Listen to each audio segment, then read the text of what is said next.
Você sabia que tem plantas que fazem mais pelo ar da sua casa do que qualquer aparelho que você possa comprar? E não estou falando de coisa rara, de planta difícil de achar ou de cuidar. Estou falando daquelas que já estão nos quintais, nas varandas, nos corredores das casas mais simples desse Brasil, esperando que alguém preste atenção no que elas são capazes de fazer. Eu já vi muita coisa nessa vida. Vi gente que mal conseguia dormir de noite, com aquela sensação de ar pesado, de cabeça que não descansa e que mudou completamente depois que colocou as plantas certas dentro de casa. Não foi remédio, não foi aparelho caro, não foi reforma. Foi planta. Foi natureza trabalhando em silêncio, do jeito que ela sempre trabalhou, muito antes de qualquer um de nós nascer. Hoje eu quero te contar tudo o que aprendi sobre o que as plantas fazem pelo ambiente da sua casa. Desde o ar que você respira até a energia que circula pelos cômodos, passando por coisas que a ciência já confirmou e por outras que a sabedoria popular guardou por séculos sem precisar de laboratório nenhum. Aqui é a Dona Nadir, e se você ficou até aqui é porque alguma coisa dentro de você já sabia que planta não é só enfeite. Então fica comigo, porque o que você vai aprender hoje vai mudar o jeito que você olha para cada vaso que tem na sua casa, e talvez te faça querer ir buscar alguns que ainda não tem. Eu cresci numa casa onde a gente não separava o viver do cultivar. Minha avó Conceição tinha o quintal mais cheio de vida que eu já vi na minha existência inteira. Não era um quintal organizado, arrumado, daqueles de revista. Era um quintal vivo, onde as coisas cresciam porque queriam crescer, onde uma planta encostava na outra, onde o cheiro mudava dependendo do canto que você se aproximava. Tinha o canteiro das ervas de chá perto da janela da cozinha. Tinha as trepadeiras cobrindo a parede dos fundos. Tinha os vasos na varanda que minha avó regava toda manhã antes de fazer qualquer outra coisa. Ela dizia que as plantas eram as primeiras da casa a merecer atenção, porque eram elas que seguravam o ar. Eu era pequena e não entendia direito o que ela queria dizer. Achava que era jeito de falar, expressão de velha sábia. Mas com o tempo, e com tudo que aprendi depois, entendi que minha avó Conceição sabia de uma verdade que a ciência só foi colocar em palavras muito mais tarde, décadas depois, quando pesquisadores começaram a medir o que as plantas faziam com o ar dentro dos ambientes fechados e ficaram espantados com o resultado. Porque a verdade é essa. As plantas respiram junto com a gente, mas de um jeito que nos complementa. Enquanto a gente solta gás carbônico e precisa de oxigênio, elas fazem o caminho inverso durante o dia, absorvendo o que a gente descarta e devolvendo o que a gente precisa. Mas não para por aí, e é aí que a história fica mais interessante. Tem plantas que vão muito além disso, que absorvem substâncias do ar que a gente nem consegue ver nem sentir. Aquelas que ficam suspensas no ambiente por causa das tintas das paredes, dos móveis novos, dos produtos de limpeza, da fumaça que entra pela janela, do carpete, do colchão, de tudo que compõe o interior de uma casa moderna.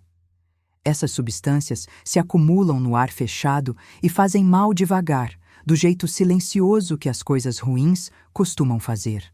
E as plantas, especialmente algumas delas, absorvem essas substâncias pelas folhas e pelas raízes e as transformam em algo inofensivo. Isso não é crendice, não é papo de avó sem fundamento. Isso foi testado, medido e documentado por gente séria, e o resultado foi que algumas plantas comuns, aquelas que qualquer um tem em casa sem nem saber direito por quê, são capazes de reduzir de forma significativa a concentração dessas substâncias nocivas no ar de ambientes fechados. E quando eu me lembro disso, eu penso na minha avó Conceição com os vasos na varanda e fico com vontade de abraçá-la de novo, porque ela já sabia. Não com palavras científicas, não com números e gráficos, mas sabia.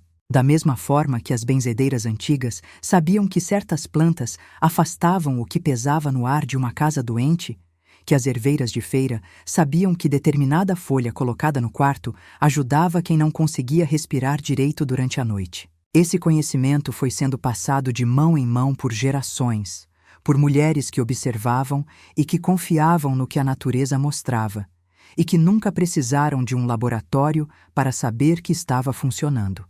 Mas me conta uma coisa, porque eu quero saber de você.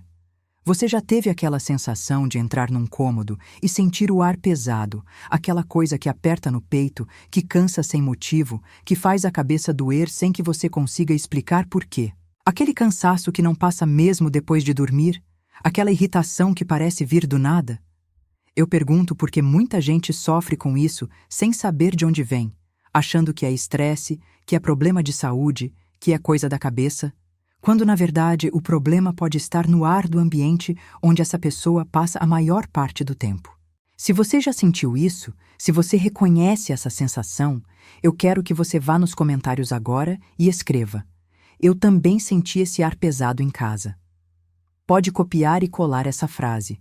Só isso já me ajuda muito a entender quem está aqui.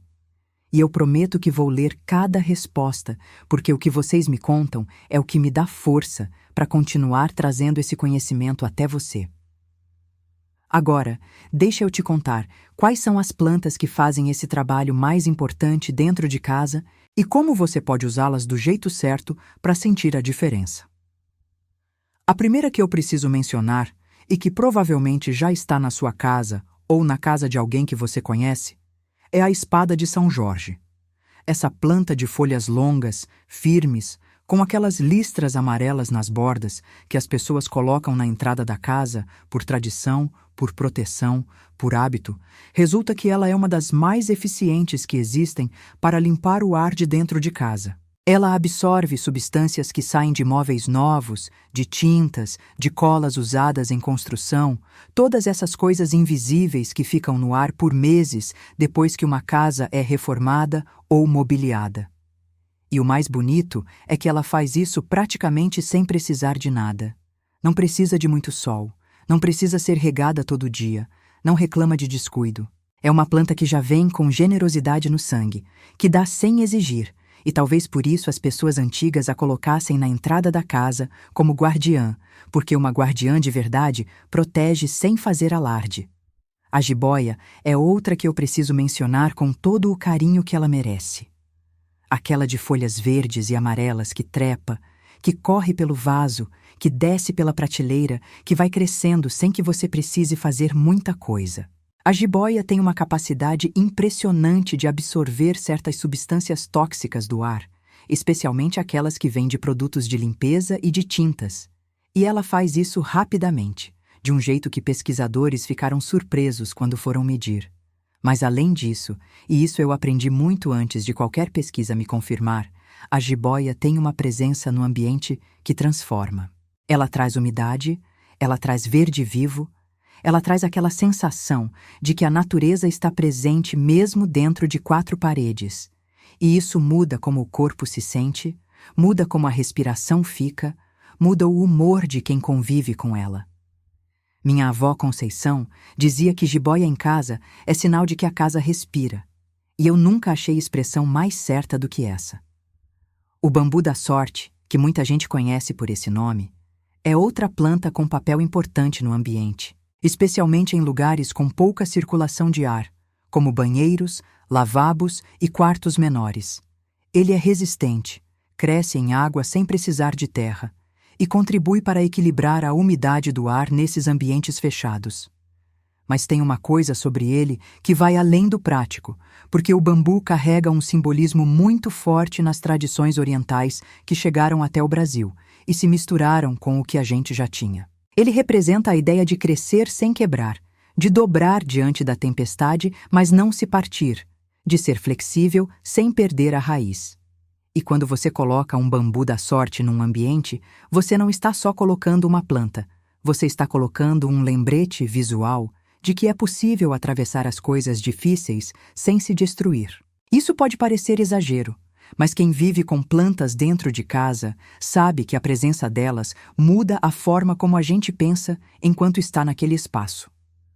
O lírio da paz, aquela planta de folhas escuras e brilhantes com a flor branca e elegante que surge de tempos em tempos, é uma das que mais trabalha em silêncio dentro de casa. Ela absorve substâncias que muita gente não imagina que existem no ar de dentro de casa e ainda libera umidade, o que ajuda muito em casas com ar-condicionado ou em cidades onde o ar fica seco demais em certas épocas do ano.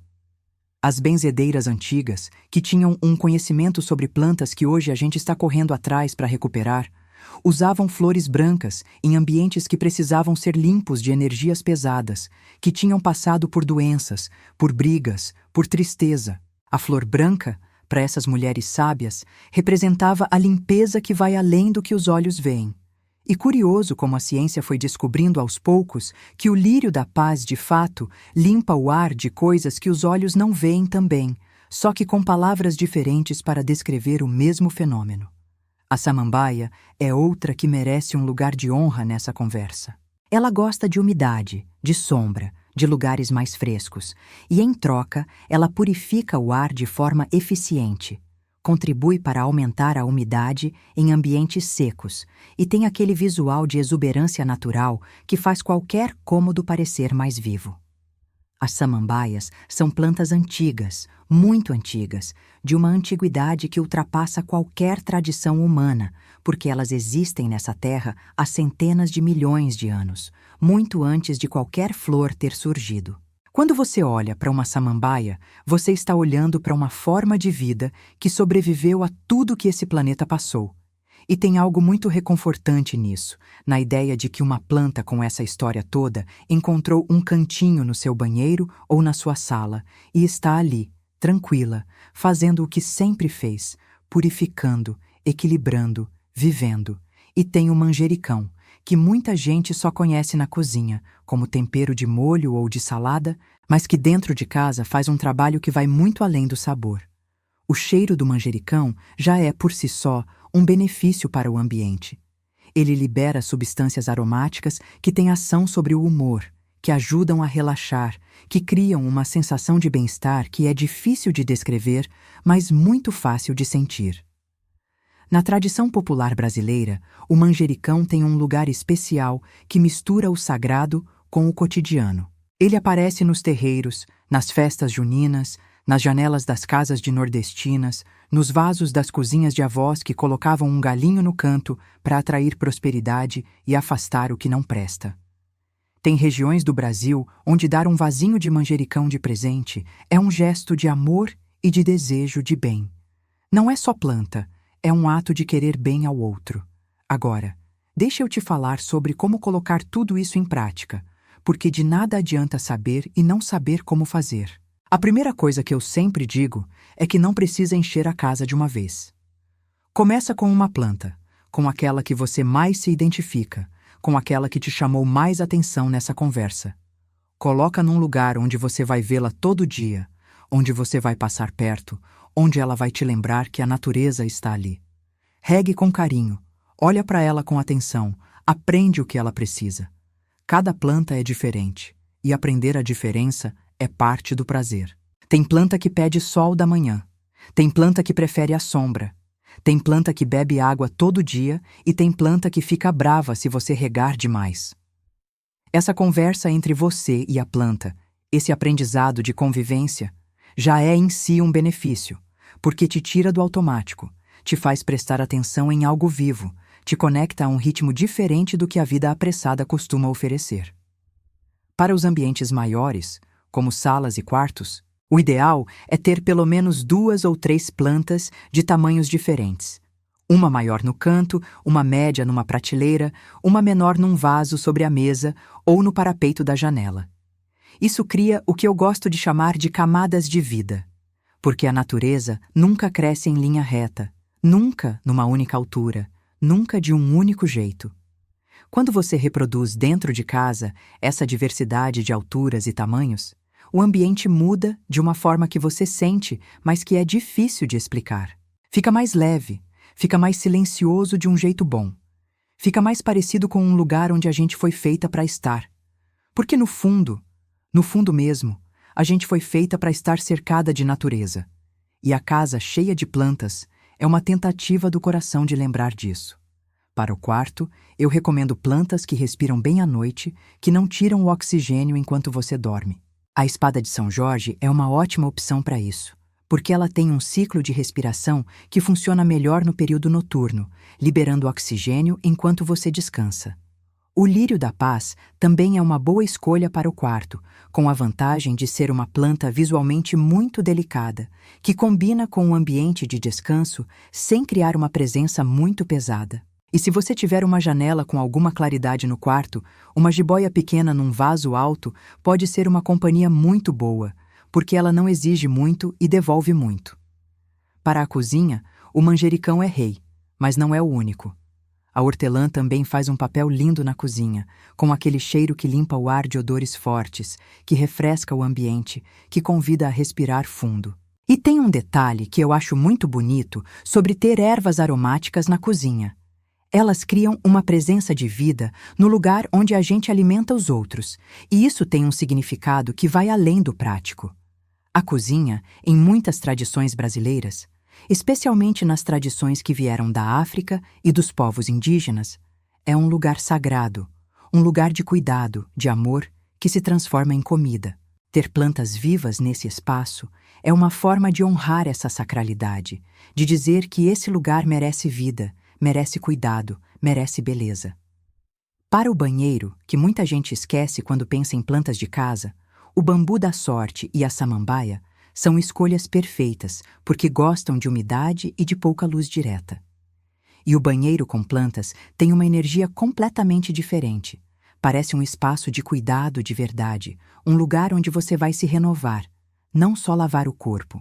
Eu sempre digo que o ambiente onde a gente cuida do próprio corpo merece ser tratado com o mesmo cuidado que a gente trata qualquer outro cômodo da casa, se não mais.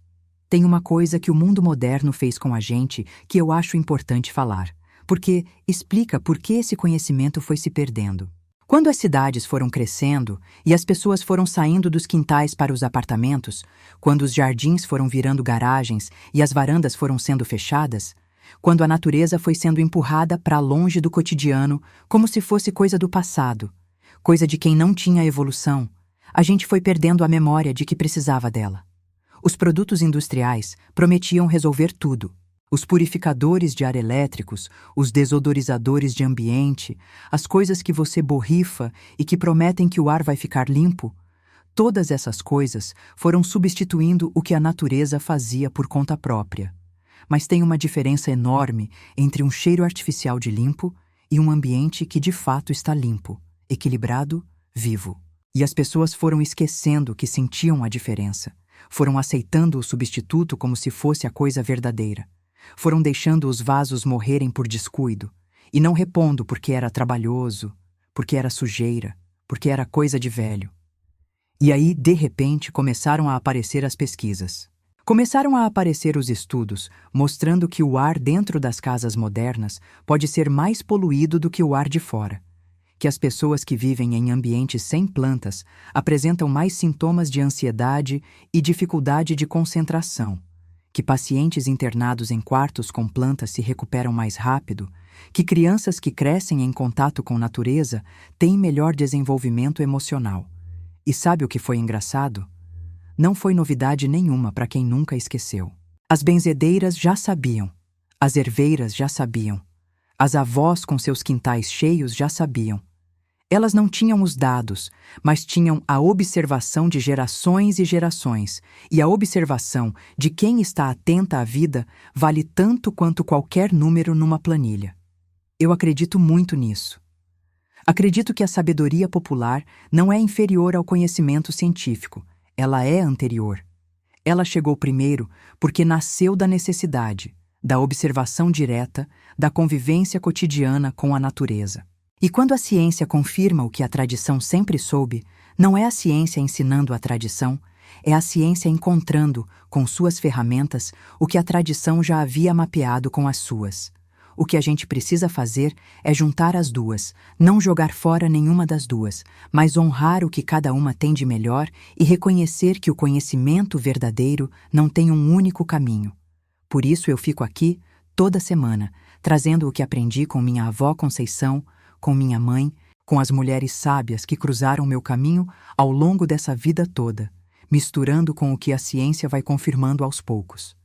Não porque eu precisei de confirmação para acreditar, mas porque sei que tem gente que precisa ouvir os dois lados para se sentir segura para trazer as plantas de volta para dentro de casa. E essa gente merece esse cuidado também. Se essa conversa tocou você de alguma forma, se você se lembrou da casa da sua avó, dos vasos na varanda, do cheiro de planta molhada de manhã cedo, do jeito que o quintal de alguém que você amou parecia um lugar diferente do resto do mundo, eu quero que você deixe o seu like aqui nesse vídeo, porque ele me diz que valeu a pena, que essa conversa chegou onde precisava chegar. E se você ainda não está inscrita no canal Vida Entre Plantas, faz isso agora. Aciona o sininho para não perder nenhum episódio, porque toda semana eu trago uma dessas histórias que a natureza guarda e que a gente foi esquecendo de ouvir. Tem muito mais por vir, e eu quero que você esteja aqui quando chegar.